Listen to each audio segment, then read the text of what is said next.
శుభోదయం పిల్లలు. ఈరోజు జాతిపిత మహాత్మా గాంధీ వర్ధంతి జనవరి 30. ప్రతి సంవత్సరము మనము జనవరి 30వ తేదీన జాతిపిత మోహన్ దాస్ కరమ్చంద్ గాంధీ మహాత్మా గాంధీ వర్ధంతిని జరుపుకుంటాం. అలాగే జయంతి కూడా అక్టోబర్ 2వ తేదీన జరుపుకుంటాం. వీరు గుజరాత్ రాష్ట్రంలో పోరుబందర్ అనేటువంటి ప్రదేశంలో 1869లో అక్టోబర్ 2వ తేదీన జన్మించాడు. వీరు 1920 వరకు చాలా తక్కువ మందికి తెలుసు భారతదేశంలో. మరి ఆ 1920 తర్వాత గాంధీ శకం ప్రారంభమైంది. 1920 నుండి 1947 వరకు, అంటే 27 సంవత్సరాలు భారత స్వాతంత్ర సంగ్రామ పోరాటం అంతా కూడా గాంధీ చేతుల మీదుగానే నడిచింది.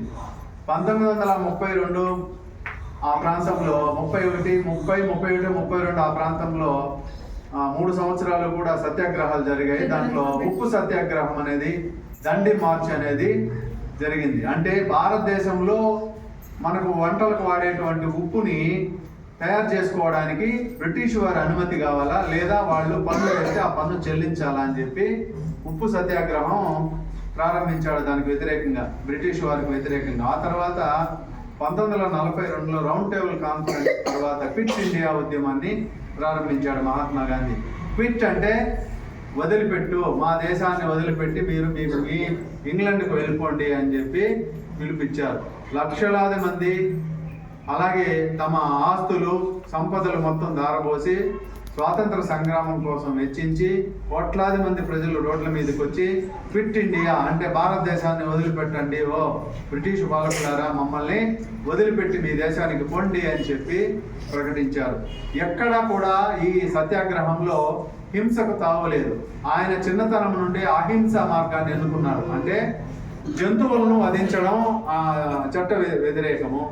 అలాంటి జంతువులు మనతో పాటుగా జీవించే హక్కు భూమి మీద ఉంది కాబట్టి వాటిని వధించి మనం తినాల్సిన అవసరం లేదు. అంటే జంతు బలులు కానీ, జంతువులు మాంసాహారం తినడం కానీ, అలాగే పక్షులకు జంతువులకు వాటి యొక్క జీవనానికి ఇబ్బంది పెట్టే విధంగా మనుషులు ప్రవర్తించకూడదని చెప్పి ఆయన నాన్ వైలెన్స్ అనేటువంటి ఒక సిద్ధాంతాన్ని ప్రతిపాదించాడు.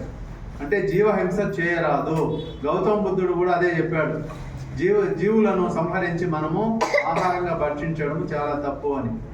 మనము శాకాహారులుగానే ఉండి కూడా మనము అత్యంత బలవంతకమైన ఆహారాన్ని తీసుకొని శక్తివంతమైన మనుషులుగా ఎదగవచ్చు అని చెప్పి వీరిద్దరూ నిరూపించారు.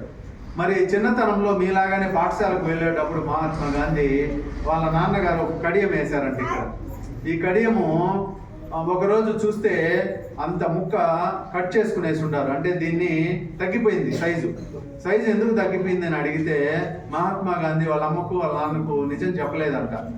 నిజం చెప్పకుండా అబద్ధం చెప్పాడంట. అది నాకు తెలియదు అట్లని చెప్పి. వాస్తవానికి అతనికి చిన్నప్పుడే బీడీలు తాగే అలవాటు ఉండిందంట. అలాగే ఇతర చెడు అలవాట్లు కూడా నేర్చుకున్నాడంట చిన్నతనంలో, హై స్కూల్ కూడా పోకముందే.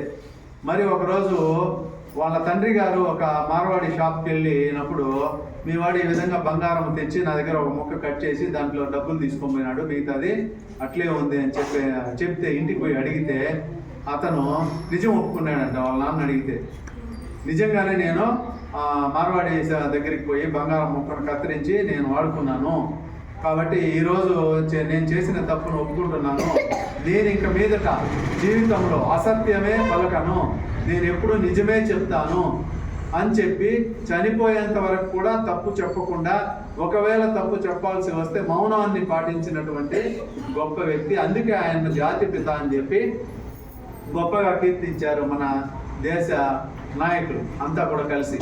మరి ఆయనకు పదవీకాంక్ష ఉన్నిందంటే పదవీకాంక్ష లేదు. ఆయన ఎన్నికల్లో ప్రత్యక్షంగా పాల్గొనలేదు. నాకు ఏ పదవులు వద్దు, భారతదేశానికి విముక్తి కలిగి స్వేచ్ఛ స్వతంత్రాలు మన భారతీయులకు లభిస్తే చాలు అని చెప్పి పోరాటాన్ని సత్యాగ్రహంతో ప్రారంభించినటువంటి వాడు. సత్యాగ్రహంతో పోరాటం అంటే కత్తులు ఉండవు, తుపాకులు ఉండవు, యుద్ధాలు చేయరు, ఏమీ ఉండదు. మౌనంగా ఒక చోట కూర్చొని బ్రిటిష్ వాళ్ళు ఈ దేశం వదిలి వెళ్ళిపోవాలా అని చెప్పి నిరాహారం అంటే ఆహారం తీసుకోకుండా, నీళ్లు తీసుకోకుండా కొన్ని రోజుల పాటు కూర్చొని వాళ్ళకు వ్యతిరేకంగా నిరసనలు తెలియజేయడమే నిరాహార దీక్ష. ఈ సత్యాగ్రహాన్ని ఒక ఆయుధంగా మలిచినటువంటి గొప్ప స్వాతంత్ర సమర యోధుడు గాంధీజీ. మరి ఈరోజు ఆయన వర్ధంతిని, ఆయన చనిపోయేటప్పుడు కూడా హే రామ్ అని 3 సార్లని చనిపోయాడు. మరి ఆయన రాముని యొక్క భక్తుడు. అలాగే ఆయన ఒక పాట, ఆయన ద్వారా ఒక పాట వచ్చింది. రాముడన్నా, అల్లా అన్నా, రహీం అన్నా అంతా ఒకటే, మనం అందరూ సమానమే, సోదర భావంతో మనం అందరూ కూడా మెలగాలి అని చెప్పి ఆయన ఒక గీతాన్ని ఆలపించారు. ఏం ఆ గీతం మీకు తెలుసా? ईश्वर अल्लाह तेरे नाम सबको सन्मति दे भगवान, रघुपति राघव राजा राम, पतित पावन సీతారాం. ఇది గొప్ప పేరు ప్రఖ్యాతులు తెచ్చిపెట్టినటువంటి పాట. అంటే దేవుళ్ళందరూ ఒకటే, మనుషులందరూ ఒకటే, మనము రాముడైనా, అల్లా అయినా, శివుడైనా అందరూ మనకు సమానమే. ఎవడు ఏ మతంలో ఉన్నా కూడా అందరూ సమానమైన సోదర భావాన్ని కలిగి ఉండాలని చెప్పి పిలిపించారు. అలాగే ఆ రోజుల్లో అంటరానితనం ఉండేది. అంటరానితనం అంటే కొంతమంది మనుషుల్ని, ఇప్పుడు వీడున్నాడు, వీడిని టచ్ చేస్తే అయ్యో నేను మైలు పడిపోయినాను అని చెప్పి స్నానం చేసేవాళ్ళు ఆ రోజుల్లో ఉన్నటువంటి అగ్రవర్ణాల వారు. మరి ఆ రోజుల్లో పిలిపించాడు. హరిజనులు అనేవాళ్ళు దేవుని యొక్క బిడ్డలు, వాళ్ళకంటే గొప్ప వాళ్ళు లేరు, వాళ్ళందరినీ కూడా మనం ఆదరించాలా అని చెప్పి హరిజనులు, గిరిజనులు అని చెప్పి పేర్లు పెట్టాడు. ఆ రోజు వాళ్ళందరినీ హక్కును చేర్చుకొని వాళ్ళకు కూడా సమానమైనటువంటి భావజాలాన్ని మనము కల్పించాలా, భారత మాత బిడ్డలుగానే అందరూ పెరగాలి, ఎదగాలి అని చెప్పి. అలాగే ఈ హరిజన వాళ్ళకు వెళ్ళి భోజనం చేశాడు ఆయన.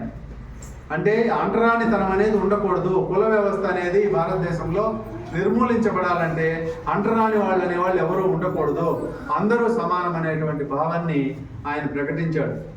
అలాగే చివరగా ఆయన ఈ జనవరి 30వ తేదీన గాడ్సే అనేటువంటి ఒక దుర్మార్గుడు తుపాకీతో కాల్చడం వల్ల ఆయన చనిపోయాడు. ఆయన గొప్ప లక్షణాలు కలిగిన వ్యక్తి. ఏమంటే సత్యాన్నే చెప్పాడు, ఆయన అహింసావాదాన్ని ప్రతిపాదించాడు, సత్యాన్వేషణ చేశాడు. అలాగే అందరూ దేవుళ్ళు సమానమని చెప్పాడు, మనుషులందరూ సమానమని చెప్పాడు. ప్రతి సోమవారం ఆయన మౌన వ్రతాన్ని పాటించాడు.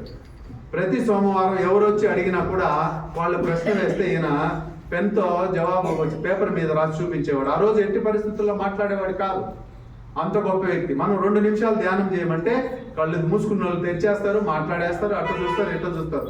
2 నిమిషాలు. మరి ఆయన 12 గంటల సేపు ఉన్నాడు మాట్లాడకుండా. ఎంత గొప్ప నిదర్శనం చూడండి. ఇలాంటి గొప్ప వ్యక్తుల యొక్క జీవిత చరిత్రను చదివి వాళ్ళు పాటించినటువంటి మంచి సూత్రాలను మనము కూడా పాటించి మనం కూడా జీవితంలో ఉన్నత స్థాయికి ఎదగాలని చెప్పి నేను ఈ సందర్భంగా మీకు తెలియజేస్తూ ఒక్క క్షణం గాంధీ గారికి నమస్సులు అలాగే శ్రద్ధాంజలి ఘటించాలని చెప్పి నేను సైలెన్స్ గా చేసి ఇలా పెట్టుకొని మౌనంగా ఉండండి. 2 నిమిషాలు.